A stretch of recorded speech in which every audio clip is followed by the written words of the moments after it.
The Alternative Digitalk. Real issues, real talk.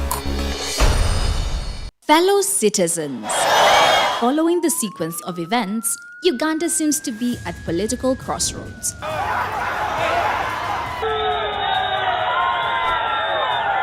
I'm not a servant of anybody. Madam, I know the law. As such, Alternative Digital brings you the Interface Show with retired Colonel Dr. Kiza Besuje. Let's keep on the same page on Alternative Digitalk, As he gives you the alternatives on the transition question, rule of law, human rights and freedom, youth inclusion in governance, economic stagnation, as he confirms. I'll be always here Saturday from 10 a.m. in the morning. Be there. Don't miss the live discussion on the Alternative Uganda, Digitalk TV Facebook pages, and the Alternative Uganda YouTube channel.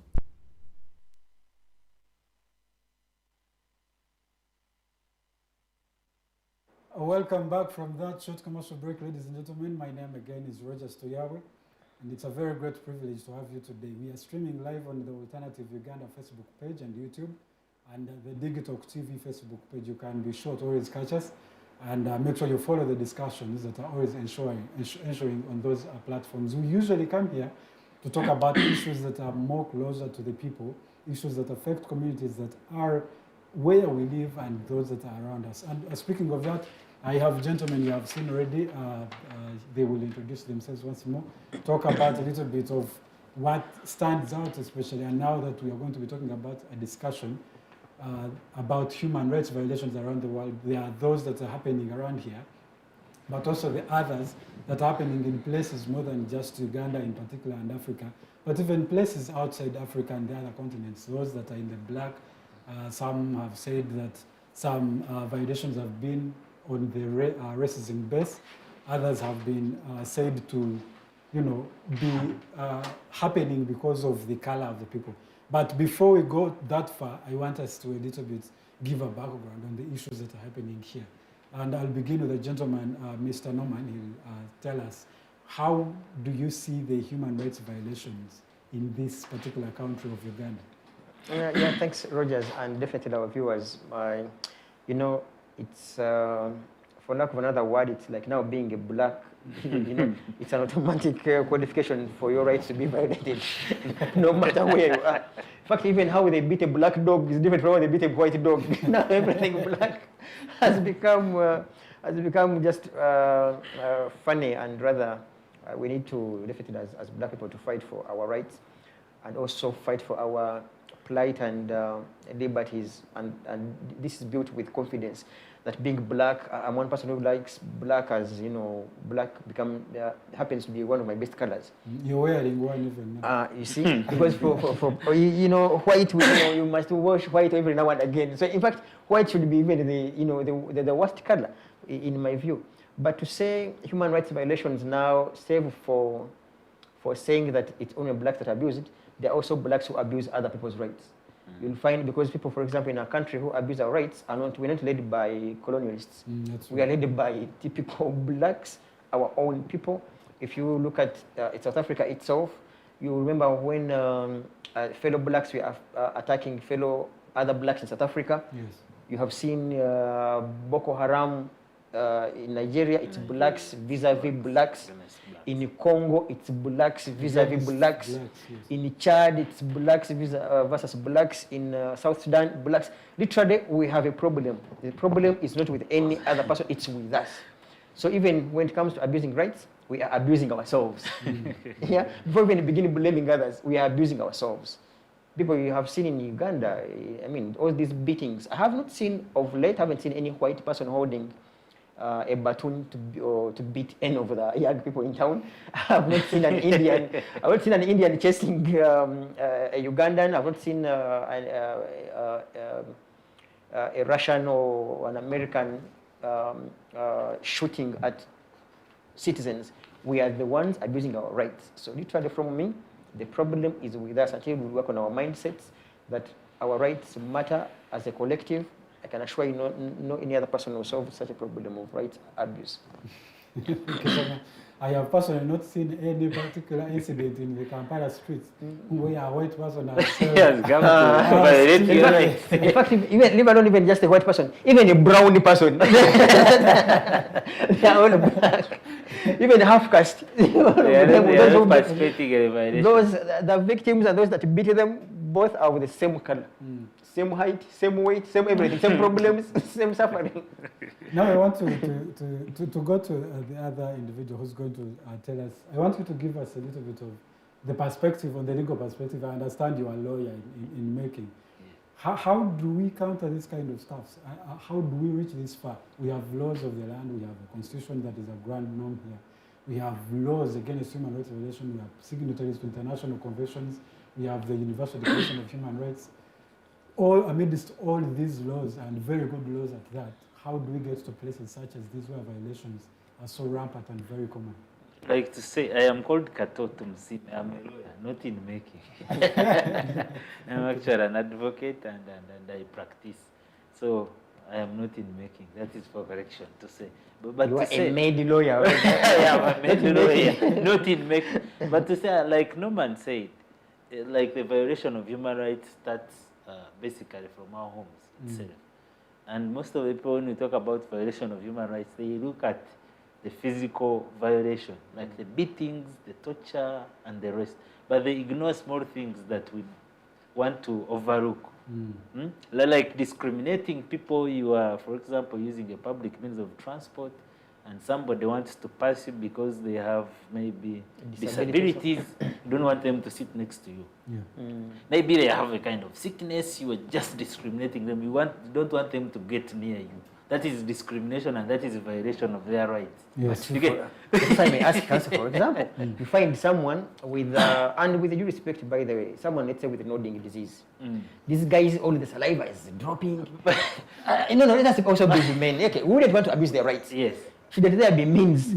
But Through which such a, for sure. But such a humanity, victim but respond before you can even conclude. Humanity commands us to do what you want, do to others what you want to be done to you. Yes. You understand? So, for example, put yourself in that situation and everybody is running against you. You know, I've had incidences where even a person collapses, and in African, most of them, most of them want to connect it with witchcraft and the rest. Somebody faints maybe because they have not had food for the day, they have lost glucose and they have corrupt. And you see people running away, that is discriminating them. We shall have them die. Is it discriminate? I would think, in my opinion. At one point it is discrimination. I am no expert. Because you will hear people talk about, this one may be suffering from Would you ordinarily not run away from a suspicious situation? That's why I'm saying that For we fear of juju. want to over and underlook some things that fall under the violation of human rights. But when we talk about human rights, for example, in the perspective of Uganda, I should say, starting with, we shall look at the arbitrary arrests, torture, discrimination, like I said, denying people their right and freedom to education, food, speech, and the free speech and expression. That's where most of us will want to look at. But you forget about the violation of the rights of women, for example, and girls, at that perspective. We have very good laws that actually aim at curbing the increase in violation of human rights and their respect, including international and universal Declaration on Human Rights that we are signatory. And actually this doesn't happen only here in Uganda, but majorly in the most African countries we face, if not all. We face the violations, and it is because it all starts with the selfishness of the individuals, I should say. That one is of no doubt. If you were selfish, then that's where you will start to violate your right and no man's right. But now, because at the end of it all, you want to benefit as an individual. For example, let us talk about political related rights, like the right to vote, free and fair elections. Those are all built on the selfishness of the individual that want to take power, that want to be in power and want to maintain the power they want to keep in the ruling class. They don't want to be ruled at one point. But I have a question. Is it because of the laws are kind of have loopholes that we do not use them, or is it the leaders themselves that only do not use those to avoid look the other side? To say the laws are not the problem that we are having at the country, because we believe, and the laws are clear. For example, the constitution here in Uganda guarantees that if your rights are abused, then you have redress before the courts of law. But which courts of law are you going to for that redress? We have heard so many people talk about the cadres of the government in the judiciary. The police, the army, all the politicians themselves will violate your rights. When your rights are violated, you run to court. The same court that is governed by a cadre of the political party that actually has tortured and violated your rights. And what do you expect at the end of it all? And like to say, this morning we had one of the most seniors in the legal field, Professor Rogers Tulyahabwe. And I think Norman was interviewing him. We saw how bitter he was when he was talking about the corruption that we have in the judiciary. And that's where the whole problem comes in. This man has made precedents in this nation regarding constitutional interpretation, regarding presidential elections, regarding abuse of human rights. He has a number of precedents that nobody... With over 35 books. Exactly, with over 35 books. But he filed the constitutional petition before the Constitutional Court. And the judges who have read his judgments, the precedents, who have read his books, actually he's one of the people who were at the helm of making the 1995 Constitution. So when he's citing a constitution, you'll actually tell you what they were meaning when they were inserting a certain provision of the Constitution. He's the authority. I remember in one of his, in one of the cases, he was appearing as counsel. I think it was when they were trying to expel the rebel MPs. He was citing the Constitution, and one judge was trying to challenge him. He stood, you know how bold he is, and told him, "My friend, I am the one who made that Constitution." And when we inserted that article in the Constitution, this is what we made. But somebody, based on his precedents, maybe, I don't know, whether this cadreism of supporting the regime has also increased, whether it is corruption as he alleges. Some of the things are involved in that line. We have incompetent judicial officers who are promoted as a way of appreciation. Yes? It's a token. You have supported the regime so much, and the best way they can award you is to give you a position, and you are now a judge. And the judge, where my rights are violated, I will come to your court. So what do you expect? So that's how bad our systems are. We have systems that are not following what the laws stipulates. That's where we have had the increase in violation of human rights and freedoms. And for our viewers, those of you who do not know, Professor Tulyahabwe, George Wilson Tulyahabwe, at that, is a retired Supreme Court judge, and he is a former judge of the African Court of Human Rights. He's a celebrated constitutional lawyer, and he actually helps build a lot of constitutions around the world. Yes. Kenya here, our neighbors, some of those that he helped. Now, speaking of Tulyahabwe, this gentleman right here is the one who hosted the gentleman, and he looked so bitter in the morning. The man was hard, if I should to say the least. What was the discussion about? If you'd like to say thanks, Rogers. Maybe to also echo on to what Councillor Kato was talking about, and what you had asked about on whether or not the laws have loopholes. You see, laws are simply statements, sentences, and words typed by any other person. Yeah? So they type them. They are not, they do not bite.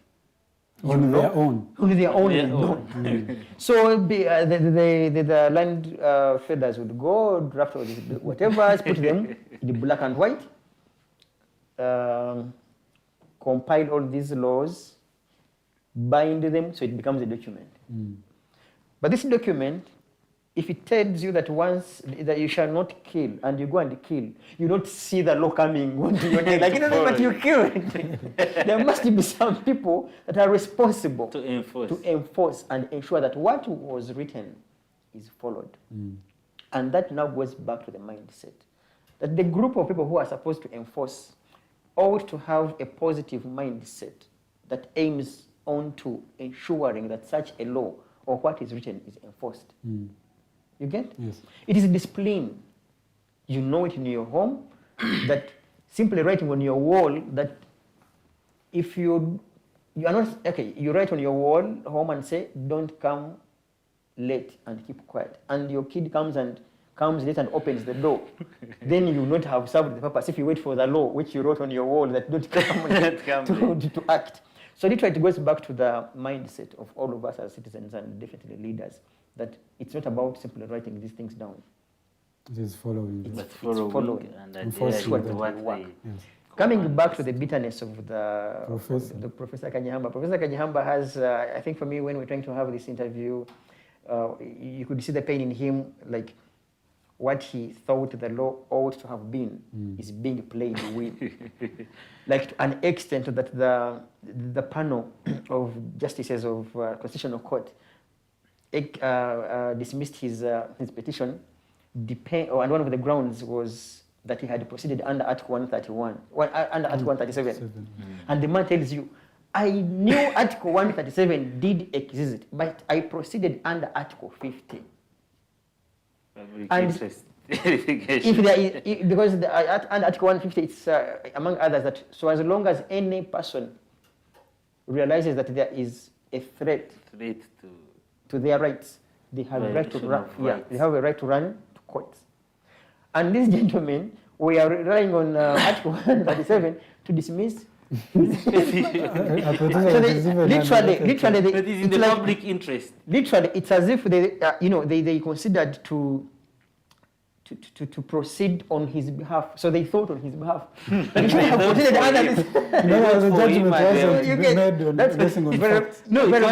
why he was like, this is a forged judgment.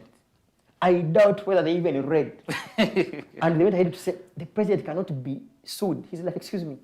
In 2001 presidential elections petition, Museveni appeared as respondent number one. What was he? Was he going to do in court? Was he president?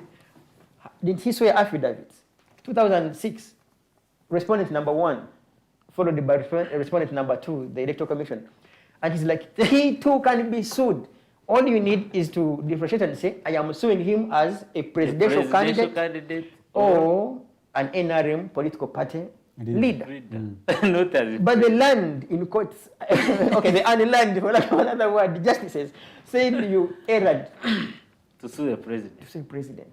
So, like you see the pain in him, and then that also takes us back to council's submissions that when the government identifies you, even when you were once their cadre and they appoint you, even when you are competent, the silly notion in the public servants, it is for them to think that, oh, I got this appointment because I was their cadre. So for that case, I must now do everything very good. Even when these dictators are not on your neck, these people think that you must now please the powers that be. That's why the likes of Kanyihamba, I can assure you, there will be very few in this country.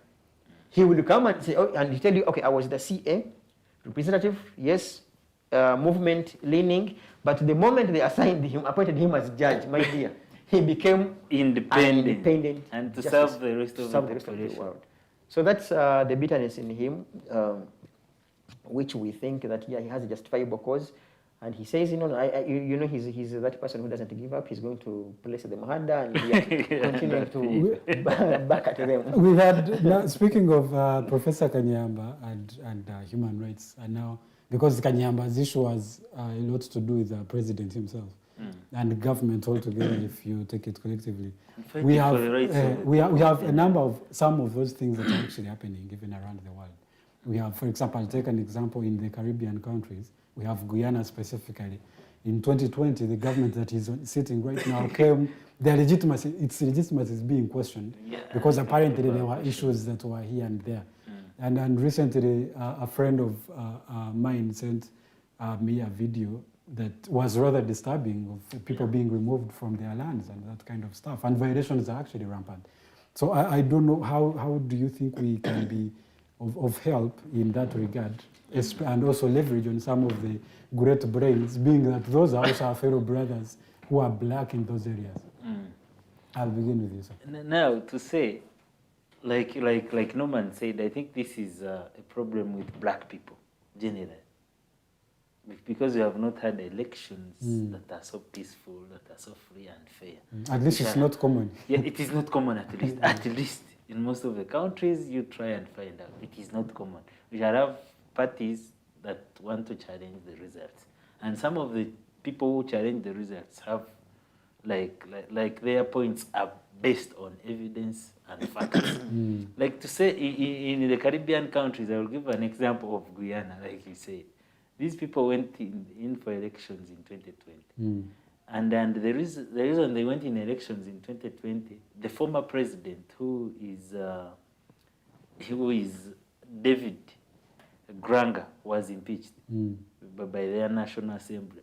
So after his impeachment, now we had him as a presidential candidate, and we had Muhammad Ali, Ifran Ali. Yes, as the running, they were all contesting. They were two contestants in that election. So they went in the elections in March, 2nd March.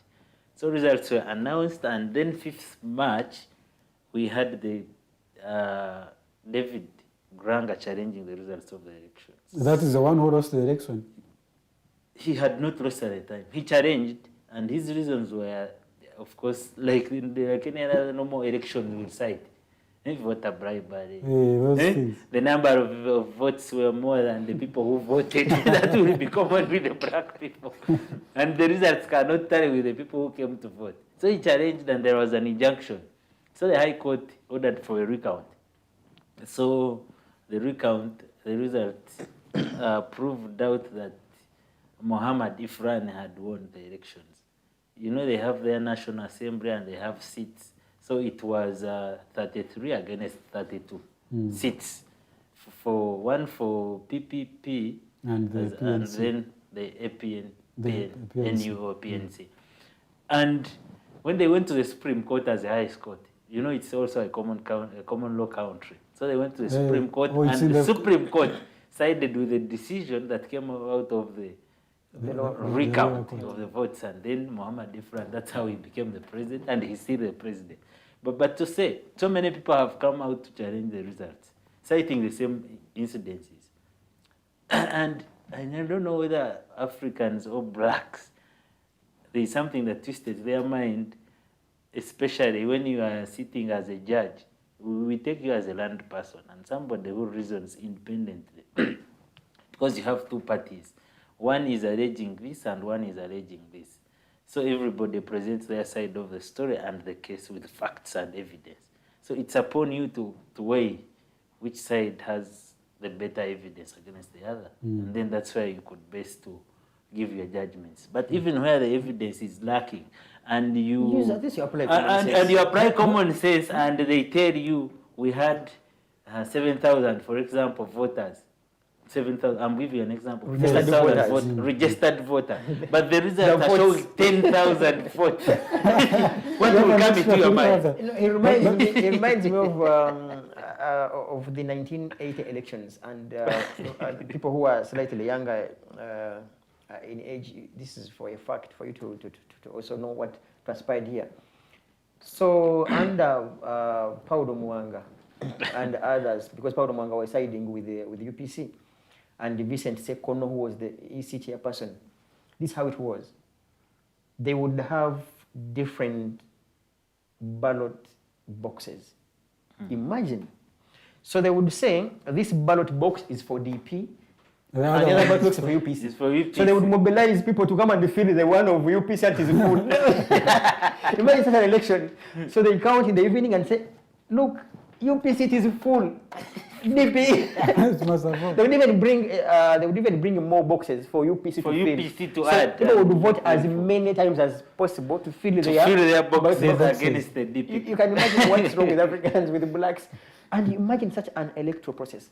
But also add is to say that until any of the parties consider an election as a process than a mere event, yeah, we shall not have credible elections or even outcomes, even when you run to court, which has equally been Justice Kanyahamba's argument. Take, for instance, in the constitution here, in the Presidential Elections, I think, Act, they will tell you that the courts shall make an inquiry and definitely come up with findings. Findings. The land justices, his friends, will come and say, we are hearing and we are giving a judgment. The reason for which such words were applied is that such justices of Supreme Court, which is likely to ever hear such a petition, will be following the sequence of events from nominations. From nomination. In fact, not even from Actually, nomination, from the register, the voter recommendations from the people. yeah, even from the registration Making of voters. registers. You'll get. They would be so they will followed. know all if there are any fraudulent conduct or acts. So you begin writing. Right. All those are Findings. all those are your findings. And- You get not to wait for someone to bring a petition into court and then you begin to wait. For some reason, this is just it's subsidiary. You may not even need what they bring in court. You would simply, for example, in Uganda, you know. For example, now take for instance in Guyana, like what happened. You know the registered voters are, let's say, 10,000 voters. Why? I mean, would you be normal to now even hear a petition where even the votes are much more than the voters? That alone, I mean, that Should be a alone, ground it's for on the ground verification that of this the whole result. process was fraudulent. And I actually cited Guyana on that issue, but also on the other issue that the government, the new government, is bulldozing people's homes. It's killing it's killing the animals. And we have political persecutions. We have political activists being killed in the countries of Guyana because they are supporting the opposition parties. They so believe to be opposition, and this is what is happening to the Guyana people. That means human rights violations is in the African DNA. That is I think when it they is in left their Africa, DNA. Now they are political princesses and persecutions now took the entire problem in. Killing people because they are not supporting you. That is an abuse of human rights. Arbitrary arrests, I thought that extrajudicial was in killings, Uganda they're all alone. happening. They showed the video here of a certain lady. And that is violation of human rights, surely. It's the right to life, and this lady, you see the way she's being tied. How she's being treated. How she's being treated, I wish the person in production could give the voice of this lady and you hear out her cry. I think that's when people can to know understand that Chevron has millions of dollars in her property. And if her property has been break today, well, see me and understand with me that I'm not. That Chevron has... Yes, as you see, in that video, you see behind this lady, you see the anger in her face and the pain she's going through. But behind, you see the policewoman and the policeman standing. And they are Did you see any white behind her? They are all Fellow blacks. blacks. Yeah, they all are. Fellow blacks. I'm not They seeing are any white. surprising. This one is a black. The people standing behind also supporting the violation are black. So that's how bad things can get. The DNA of the blacks can be. And now I want to ask Mr. Norman. You are friends, if I should even say, with a person who is these lawyers like to say an aficionado of the law, one who is an expert, who is experienced in human rights, someone who has been on the African Union, on the African Court of Justice, Human Rights Court actually. How do you think we can leverage on his expertise to help some of the issues such as these in other countries? Because these are our brothers. Most of these moved to Guyana during the transatlantic slave trade. Yes. And they even comprise about 30%. They are black people in Guyana.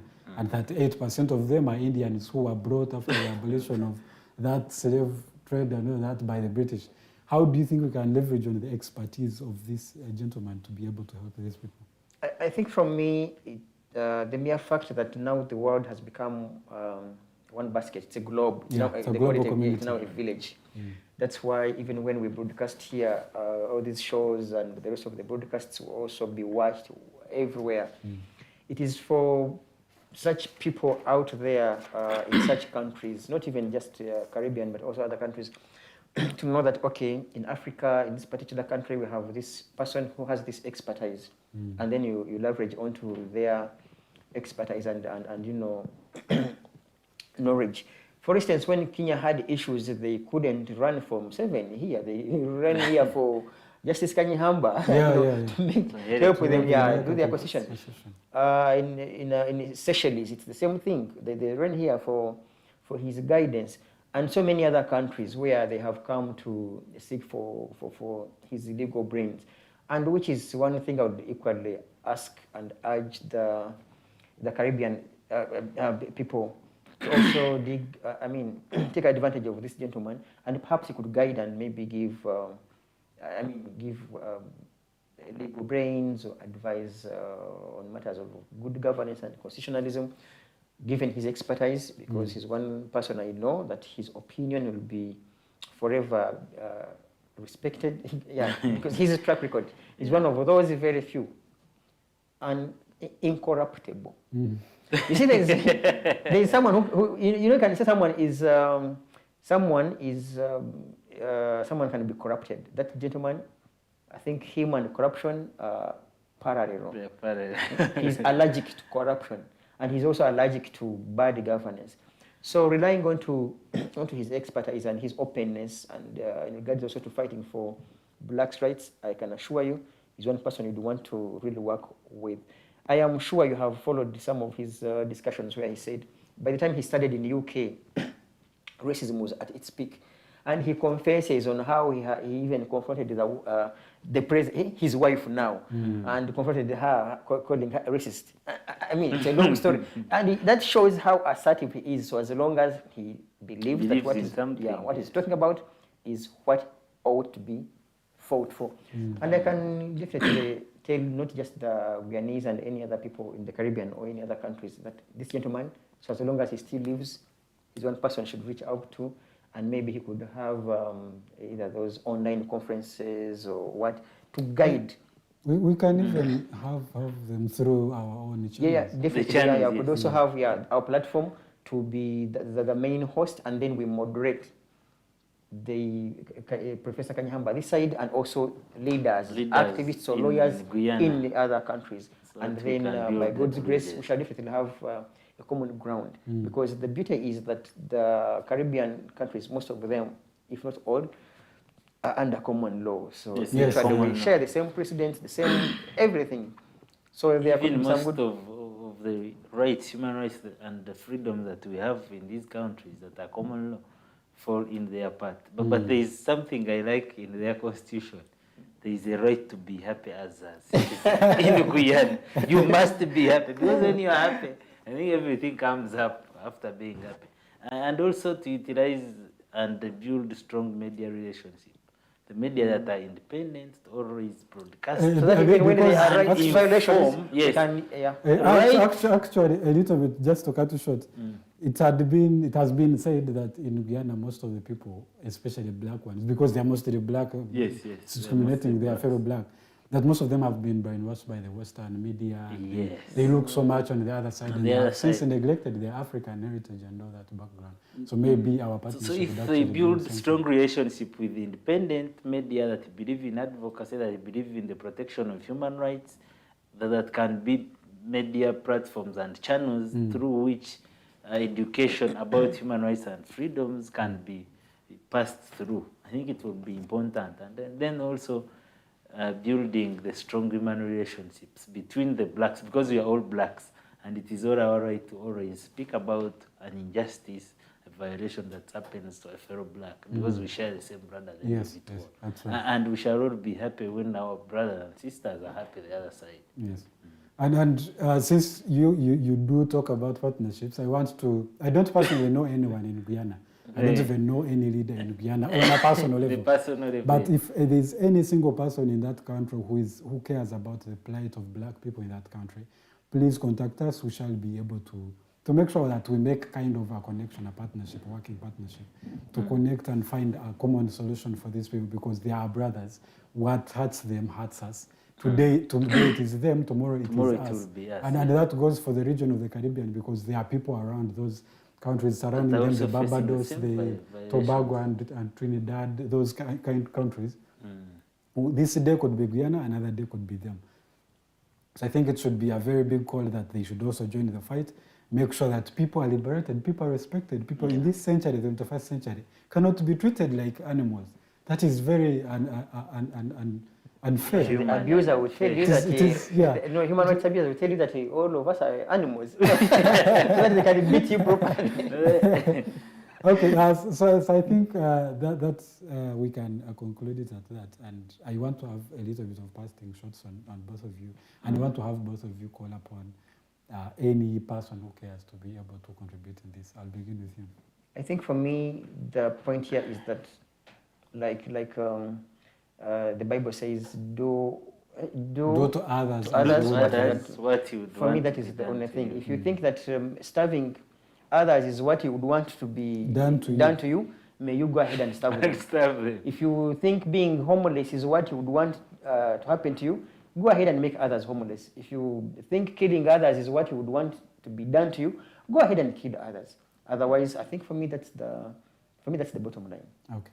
Thank you so much. I'll also give you less than a minute also. To say is that whoever feels that human rights and freedoms should be respected in whichever country you are in or in whichever race you fall, I think this video should be sent to people who are connected, maybe to the people in the Caribbean area and the Guyana people who are suffering, so that they can know that we have other countries that also want the human rights in whichever part of the country you belong to, whichever side of the continent you are in, to be respected as all.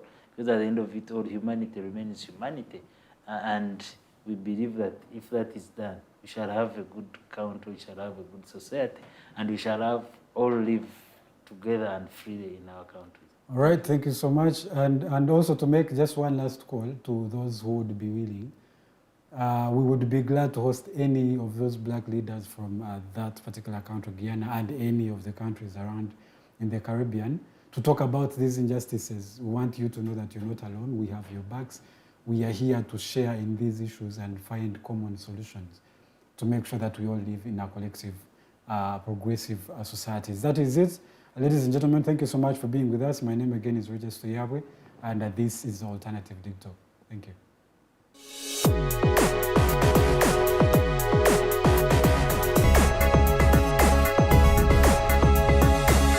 The Alternative Digitalk. Real issues, real talk.